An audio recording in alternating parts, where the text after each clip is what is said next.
Hello साथियों, नमस्कार। Polytechnic पाठशाला यूट्यूब चैनल पर आप सभी का स्वागत है। यहाँ पर हम आपको डबल रिवॉल्विंग थ्योरी के बारे में क्या करेंगे, पढ़ाएंगे। देखिए, हम सिंगल फेज इंडक्शन मोटर पढ़ रहे हैं। सिंगल फेज इंडक्शन मोटर के स्टेटर में सिंगल वाइंडिंग होती है, एक वाइंडिंग होती है, ठीक है।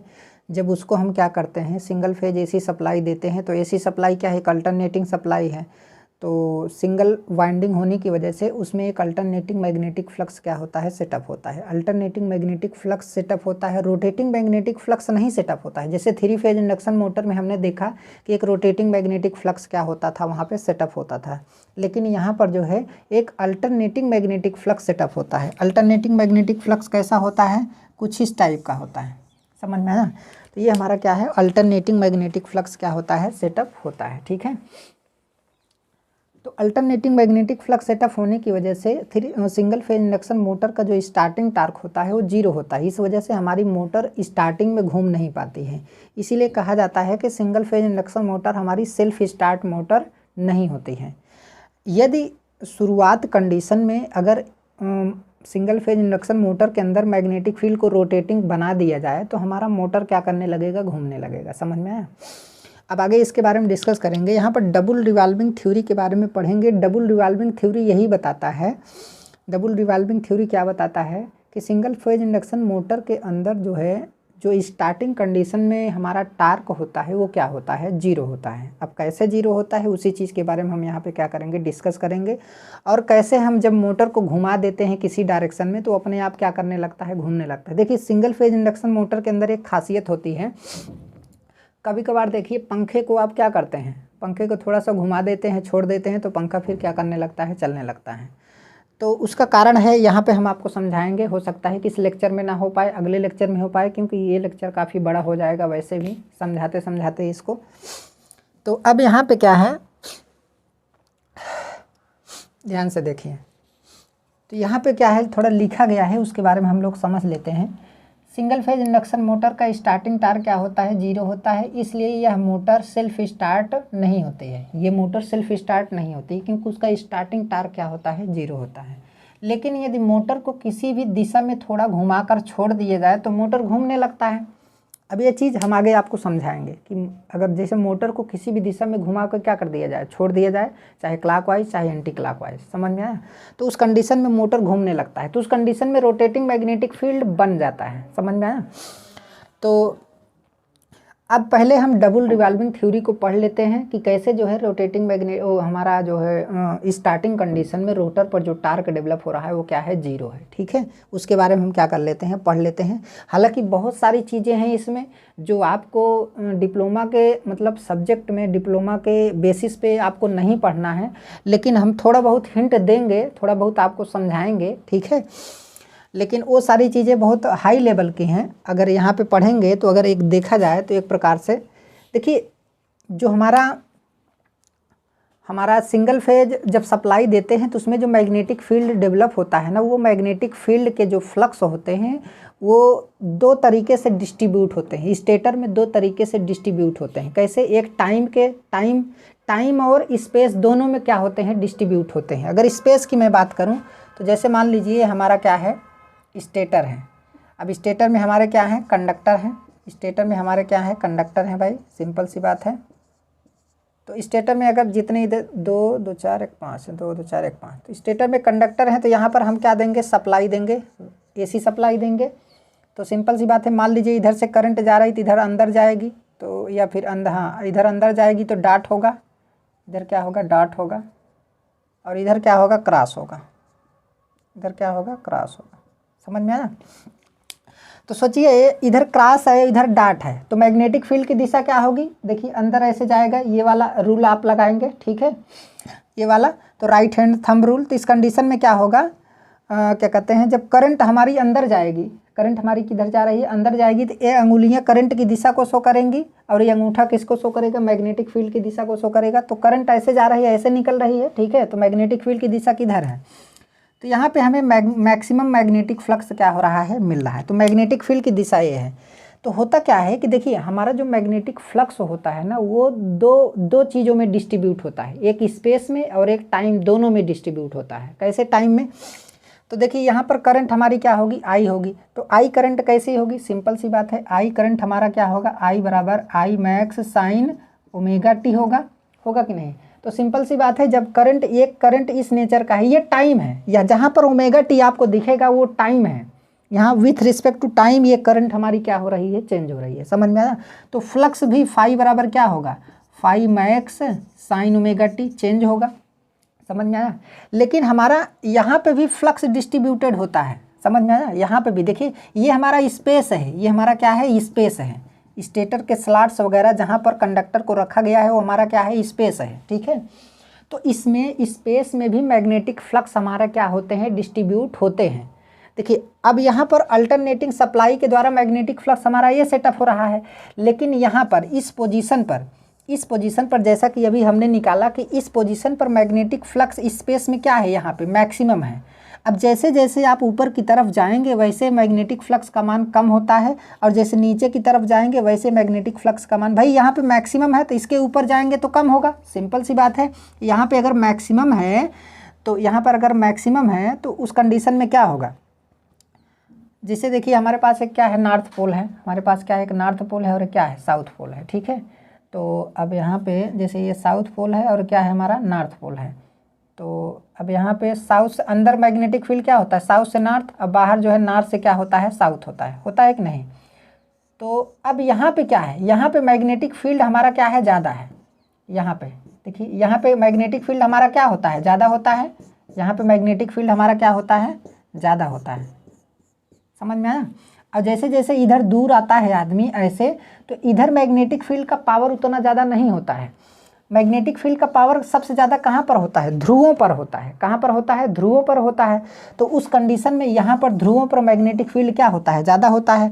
जब देखिए करंट अंदर से ऐसे जा रही है तो मैग्नेटिक फील्ड की दिशा ये है, तो इसका मतलब क्या है, इधर आपका साउथ है, इधर आपका क्या है, नॉर्थ है। तो सिंपल सी बात है, यहाँ पर मैग्नेटिक फील्ड हमारा क्या होगा, ज़्यादा होगा, यहाँ पर मैक्सिमम मैग्नेटिक फील्ड होगा। तो यहाँ पर मैक्सिमम मैग्नेटिक फील्ड होगा, तो इस कंडीशन में मेरा ये मानना है, ध्यान से देखिए, तो हम यहाँ पर मैक्सिमम मैग्नेटिक फ्लक्स को दिखा रहे हैं इस नियम के अनुसार, क्योंकि देखिए अंगूठा इधर जा रहा है तो मैक्सिमम मैग्नेटिक फील्ड उधर है। अब यदि अब मैक्सिमम मैग्नेटिक फील्ड जब यहाँ पे है, सोचिए जब यहाँ पे मैक्सिमम मैग्नेटिक फील्ड है तो जब इसके ऊपर जाएंगे तो मैक्सिमम से क्या जाएगा, मैग्नेटिक फ्लक्स कम होगा, ऊपर की दिशा में मैग्नेटिक फ्लक्स, स्पेस में, मैं स्पेस में जा रहा हूँ, स्पेस में मैग्नेटिक फ्लक्स हमारा कम होगा, समझ में आया। और यहाँ पर नीचे की तरफ जाएंगे तो यहाँ पे भी धीरे धीरे मैग्नेटिक फ्लक्स हमारा क्या होगा, कम होगा स्पेस में। तो यहाँ पे मैक्सिमम है, फिर इधर जाएंगे तो फ्लक्स कम होंगे, इधर जाएंगे तब भी फ्लक्स हमारा क्या होगा, कम होगा, ठीक है। तो अब ध्यान से देखिए, इसका जो स्पेस वाला जो कर्व होता है, स्पेस वाला जो कर्व होता है वो कुछ इस टाइप का आता है। स्पेस वाला जो कर्व होगा वो हमारा कुछ इस टाइप का आता है। देखिए यहाँ पर जो स्पेस में मैग्नेटिक फ्लक्स डिस्ट्रीब्यूट है, स्पेस में जो हमारा मैग्नेटिक फ्लक्स डिस्ट्रीब्यूट होता है, ये यहाँ पर जो एंगल बनता है ना, वो आपका स्पेस एंगल कहलाता है। तो इसमें जो स्पेस में मैग्नेटिक फ्लक्स डिस्ट्रीब्यूट होता है वो कास वेव के फॉर्म में होता है। किसके वेव के फॉर्म में होता है, कास वेव के फॉर्म में, कुछ इस तरीके का, ठीक है। तो यहाँ पर जो हमारा एंगल होगा, यहाँ पर जो हमारा एंगल होगा वो आपका एल्फा मान लेते हैं। कौन सा एंगल मान लेते हैं, एल्फा। लेकिन जो टाइम के सापेक्ष जो हमारी करंट है, स्मॉल आई बराबर क्या होता है, आई मैक्स होता है साइन ओमेगा टी होता है। ये तो साइन वेव के रूप में चल रहा है, तो इसी नेचर का हमारा मैग्नेटिक फ्लक्स भी क्या होगा, सेटअप होगा। तो हमारा फाई बराबर क्या मिलेगा, phi max sine omega t मिलेगा। तो यहाँ पर इसके कारण जो मैग्नेटिक फ्लक्स सेटअप होगा वो किस वेव के फॉर्म में होगा, साइन वेव के फॉर्म में होगा, समझ में आया। तो हमारा देखिए सिंगल फेज इंडक्शन मोटर में हमारा जो मैग्नेटिक फ्लक्स होता है दो चीज़ें में डिस्ट्रीब्यूट होता है। एक तो आपका स्पेस में डिस्ट्रीब्यूट होता है और दूसरा टाइम में भी क्या होता है, डिस्ट्रीब्यूट होता है, समझ में आया। तो टाइम वाला हमारा साइन वेव के फॉर्म में चल रहा है और स्पेस वाला हमारा किस वेव के फॉर्म में चलता है, कास वेव के फॉर्म में। अब कहेंगे ये चीज़ हमें कैसे पता चलेगा, तो इतना भी डीप आपको जानने की ज़रूरत नहीं है डिटेल में, ठीक है। आपको केवल ये जानना है। अब यहाँ पर जो मैग्नेटिक फ्लक्स का फार्मूला आता है वो फार्मूला कैसे आता है, इसको हम क्या कर रहे हैं, मिटा दे रहे हैं। ये केवल आपको समझना है, इतना आपको लिखने की ज़रूरत नहीं है, ठीक है।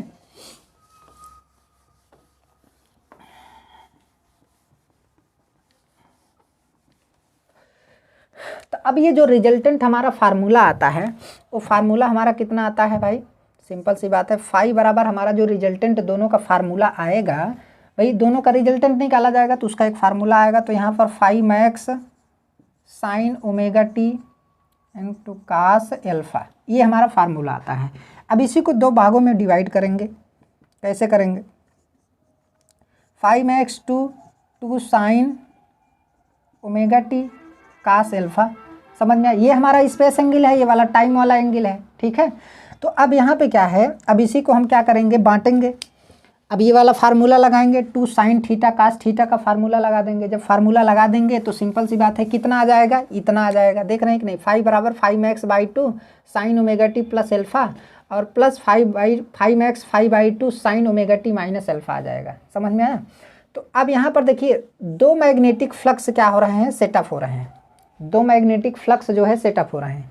अब ये वाला जो है बैकवर्ड मैग्नेटिक फील्ड है, ये हमारा कौन सा है, फॉरवर्ड मैग्नेटिक फील्ड है।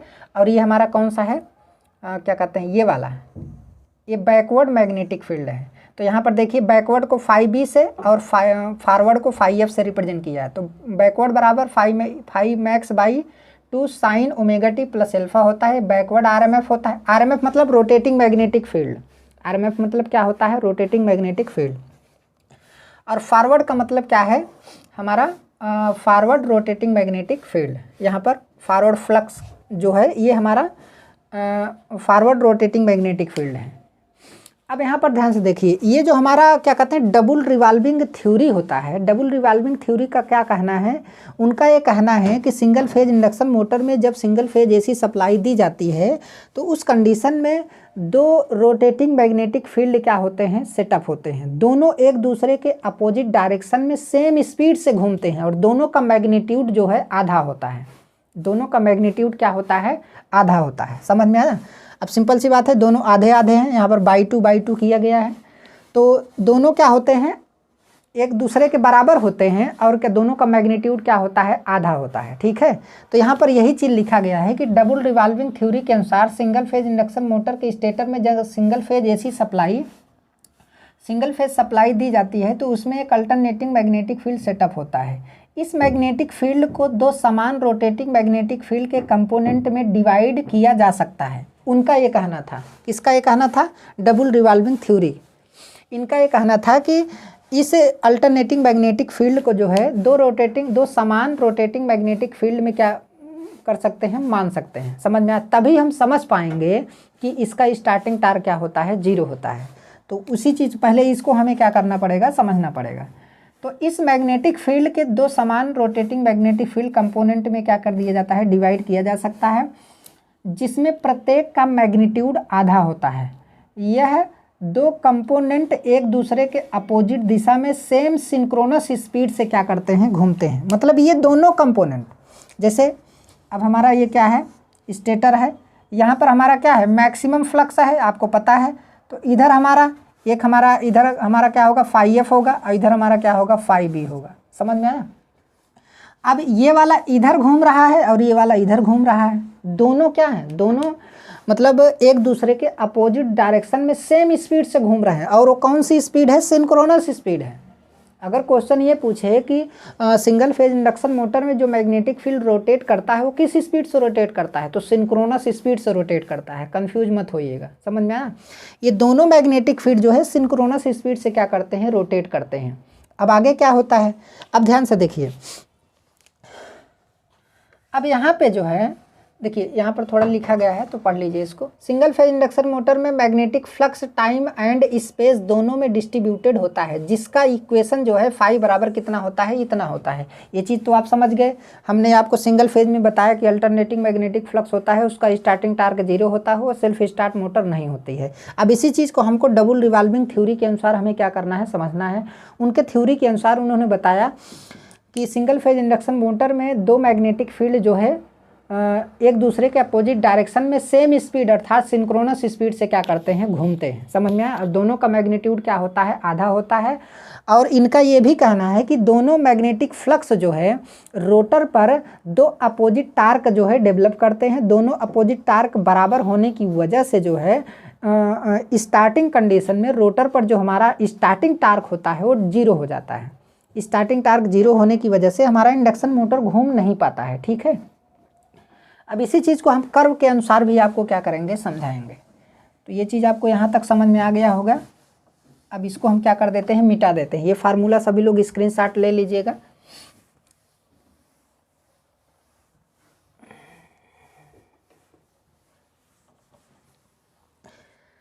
अब देखिए हमारे पास एक फ्लक्स क्या है, फाई बी है, और एक फ्लक्स क्या है, फाई एफ है। तो सिंपल सी बात है, ये तो स्टेटर में है ना, ये किस में है, स्टेटर में है। दोनों सेम स्पीड से घूम रहे हैं भाई। ये एन एस स्पीड से घूम रहा है और ये भी एन एस स्पीड से घूम रहा है। ये इस डायरेक्शन में घूम रहा है तो ये इस डायरेक्शन में घूम रहा है। आपको पता है कैसे, ऐसे, ठीक है। तो फाई बी देखिए, अब फाई बी जो हमारा मैग्नेटिक फ्लक्स है, बैकवर्ड मैग्नेटिक फ्लक्स है, वो एयर गैप को क्रॉस करके किसको लिंक करेगा, रोटर को लिंक करेगा। तो रोटर में एक ईएमएफ डेवलप होगा E2B, रोटर में एक ईएमएफ डेवलप करेगा E2B, समझ में आया। उसके बाद E2B के कारण रोटर में एक करंट फ्लो होगी, क्या, I2B। अब इस I2B के कारण रोटर में एक मैग्नेटिक फ्लक्स सेटअप होगा। कौन सा मैग्नेटिक फ्लक्स, φ2b होगा। अब φ2b जो है, ध्यान से देखिए, अब यहाँ पे ध्यान से देखिए, अब फॉरवर्ड मैग्नेटिक फ्लक्स भी, स्टेटर का फॉरवर्ड मैग्नेटिक फ्लक्स भी जो है रोटर को लिंक करेगा, रोटर कंडक्टर को लिंक करेगा। तो उसमें एक ईएमएफ डेवलप होगा, E2F होगा। E2F के कारण रोटर कंडक्टर में एक करंट डेवलप होगी, आपकी I2F होगी। I2F के कारण रोटर कंडक्टर में एक मैग्नेटिक फ्लक्स सेटअप होगा, जिसे φ2F के नाम से जानते हैं। समझ में आया, मतलब ऐसे इसी हिसाब से आप लिख सकते हैं। अब φ2F सोचिए, अगर रिजल्टेंट फ्लक्स की अगर मैं बात करूं, अब इसके कारण रिजल्टेंट फ्लक्स मतलब क्या है, लेंज के नियम के अनुसार। देखिए ये वाला फ्लक्स किसके कारण उत्पन्न हुआ, लेंज के नियम के अनुसार उत्पन्न हुआ। अब सिंपल सी बात है, बैकवर्ड मैग्नेटिक फ्लक्स के कारण जो मैग्नेटिक फ्लक्स रोटर में उत्पन्न हो रहा है, वो दोनों एक दूसरे का क्या करेंगे, अपोज करेंगे। दोनों एक दूसरे के क्या होंगे, अपोजिट होंगे। तो अगर रिजल्टेंट मैग्नेटिक फ्लक्स की अगर मैं बात करूँ तो फाई आर बी बराबर रिजल्टेंट हो गया। तो यहाँ पर कितना हो जाएगा, φb और माइनस आपका क्या होगा, φ2b। सिंपल सी बात, दोनों घट क्यों गए, क्योंकि दोनों अपोजिट फेज में है ना। लेंज के नियम के अनुसार दोनों अपोजिट फेज में होंगे। अगर बैकवर्ड जो है हमारा इस फेज में है, तो हमारा इसके कारण जो नया फ्लक्स φ2b उत्पन्न हो रहा है, वो दोनों एक दूसरे के क्या होंगे, अपोजिट होंगे। यही चीज़ तो लेंज का नियम है। तो सिंपल सी बात है, जब दोनों अपोजिट फेज में है तो दोनों का डिफरेंस हो जाएगा, उसका रिजल्टेंट दोनों का क्या हो जाएगा, डिफरेंस हो जाएगा, ठीक है। अब ध्यान से देखिए, अब उसके बाद क्या है, अब यहाँ पे भी इसके द्वारा, अब यहाँ पे फाई रिजल्टेंट एफ बराबर आपका क्या हो जाएगा, फाई एफ माइनस क्या हो जाएगा, φ2b हो जाएगा। सिंपल सी बात है, इसमें से ये वाला फ्लक्स घट जाएगा। क्यों घट जाएगा, क्योंकि दोनों एक दूसरे के अपोजिट फेज में है। लेंज के नियम के अनुसार कोई भी उत्पन्न राशि उस कारण का विरोध करती है जिसकी वजह से वो उत्पन्न होती है, ठीक है। अब यहाँ पे ध्यान से देखिए, इसका मतलब है कि एक हमारा ये मैग्नेटिक फ्लक्स है और एक हमारा ये मैग्नेटिक फ्लक्स है रोटर में। रिजल्टेंट मैग्नेटिक फ्लक्स मतलब क्या है, अब मैं रिजल्टेंट की बात करूं, अभी स्टेटर में भी मैग्नेटिक फ्लक्स था, अब रोटर में भी आ गया। अब रोटर और स्टेटर के रिजल्टेंट की मैं बात करूं, समझ में आया। तो बैकवर्ड के कारण इतना रिजल्टेंट आ रहा है और फॉरवर्ड के कारण इतना रिजल्टेंट आ रहा है। तो ये क्या काम करता है, ये फॉरवर्ड टार्क डेवलप करता है और ये हमारा बैकवर्ड टार्क डेवलप करता है। समझ में आया, ये क्या करेगा, फॉरवर्ड टार्क डेवलप करेगा और ये हमारा क्या करेगा, बैकवर्ड टार्क क्या करेगा, डेवलप करेगा, ठीक है। तो अब इंडक्शन मोटर में अगर मैं रिजल्टेंट टार्क की बात करूँ तो रिजल्टेंट टार्क टी आर बराबर होगा, देखिए दोनों एक दूसरे के क्या है, अपोजिट हैं, तो घट जाएगा TF माइनस आपका क्या हो जाएगा, TB।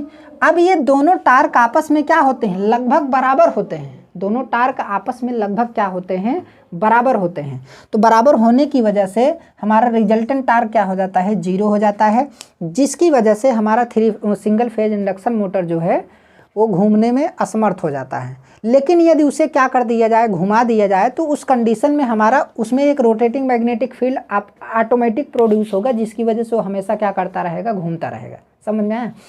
आगे उसको भी हम अच्छे तरीके से मतलब बताएंगे कि कैसे जो है थोड़ा सा घुमा देने पर वो क्या कर रहा है, उसका टार्क कैसे ज़्यादा हो जा रहा है, कैसे ज़्यादा हो जा रहा है और कैसे वो एक ही डायरेक्शन में क्या करने लग रहा है, घूमने लग रहा है, ठीक है। तो इस चीज़ को हम आगे क्या करेंगे, समझाएंगे। तो आप यहाँ पे क्या लिखेंगे, आप यहाँ पे ये लिखेंगे कि फॉरवर्ड मैग्नेटिक फील्ड और बैकवर्ड मैग्नेटिक फील्ड जब जो है एयर गैप को क्रॉस करके रोटर को लिंक करेंगे तो दोनों फ्लक्स के कारण 2 EMF प्रोड्यूस होगा, एक बैकवर्ड के कारण और एक जो है फॉरवर्ड के कारण। अब दोनों ईएमएफ के कारण रोटर में एक करंट फ्लो होगी, दो करंट फ्लो होगी, एक बैकवर्ड के कारण और एक जो है फॉरवर्ड के कारण। अब ये दोनों फॉरवर्ड करंट और बैकवर्ड करंट दोनों रोटर में एक अलग से मैग्नेटिक फील्ड सेटअप करेंगे, एक फॉरवर्ड मैग्नेटिक फ्लक्स रोटर का और एक क्या कहते हैं बैकवर्ड मैग्नेटिक फ्लक्स रोटर का होगा। अब रोटर का मैग्नेटिक फ्लक्स और स्टेटर का मैग्नेटिक फ्लक्स का रिजल्टेंट निकलेगा, तो रिजल्टेंट कुछ इस तरीके का निकला, समझ में आया, ये रिजल्टेंट आया। अब ये जो रिजल्टेंट आया इसके कारण एक टार्क हमारा क्या हुआ, डेवलप हुआ। ये बैकवर्ड टार्क डेवलप करेगा, ये फॉरवर्ड टार्क डेवलप करेगा। अब फॉरवर्ड टार्क लगभग बैकवर्ड टार्क के क्या होता है, बराबर होता है। इस वजह से जो है हमारा रिजल्टेंट टार्क क्या आ रहा है, 0 आ रहा है। समझ में आया। ये चीज़ आप इस तरीके से क्या कर सकते हैं, लिख सकते हैं। हालांकि मैं भी लिख सकता हूँ, लेकिन ये सब चीज़ लिखने की ज़रूरत नहीं है, आप खुद क्या कर सकते हैं, लिख सकते हैं समझ करके, ठीक है। अब देखिए, अब आपको एक चीज़ और समझाते हैं।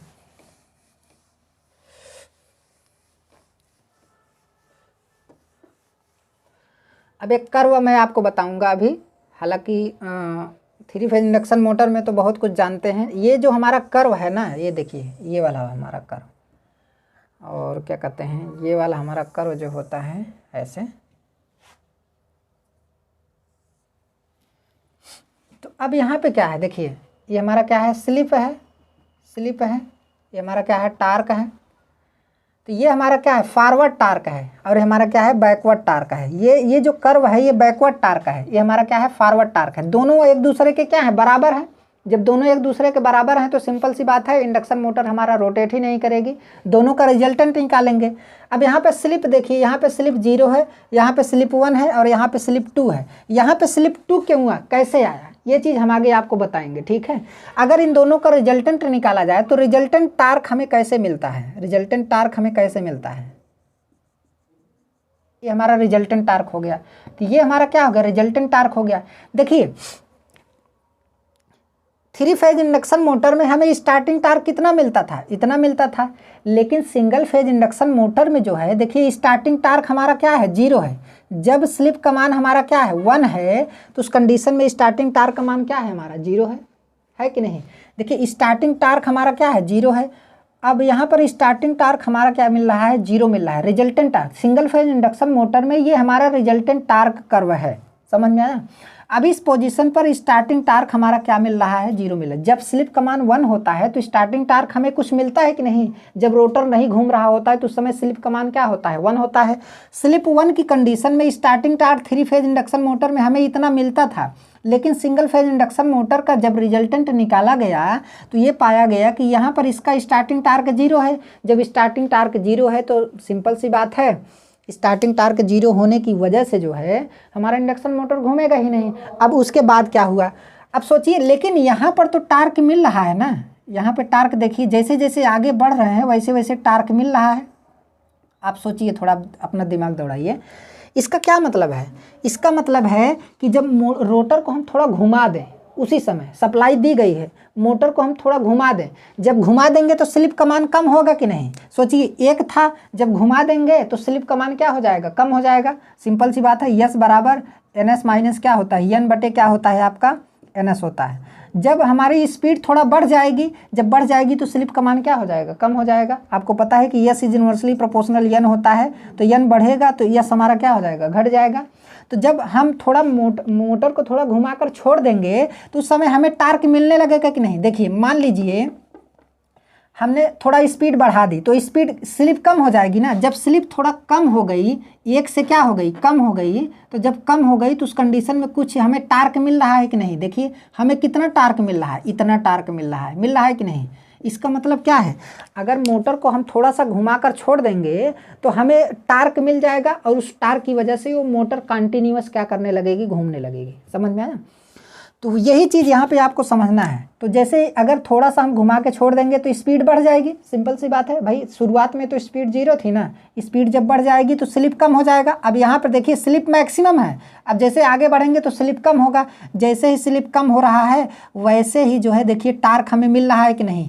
यहाँ से यहाँ तक टार्क हमें क्या हो रहा है, मिल रहा है। ये टार्क है, समझ में। यहाँ से यहाँ तक हमें टार्क मिल रहा है। जब टार्क हमें मिल जाएगा तो हमारा मोटर क्या करने लगेगी, वो ऑटोमेटिक घूमने लगेगी। इसलिए कभी कभार पंखे को देखिए नहीं चल रहा होता तो थोड़ा घुमा देते हैं आप लोग तो वो चलने लगता है कि नहीं। तो ये हमारा क्या है, सिंगल फेज इंडक्शन मोटर का स्लिप टार्क कर्व है। यहाँ पर स्लिप 0 होता है, यहाँ पर स्टार्टिंग कंडीशन में स्लिप 1 होता है।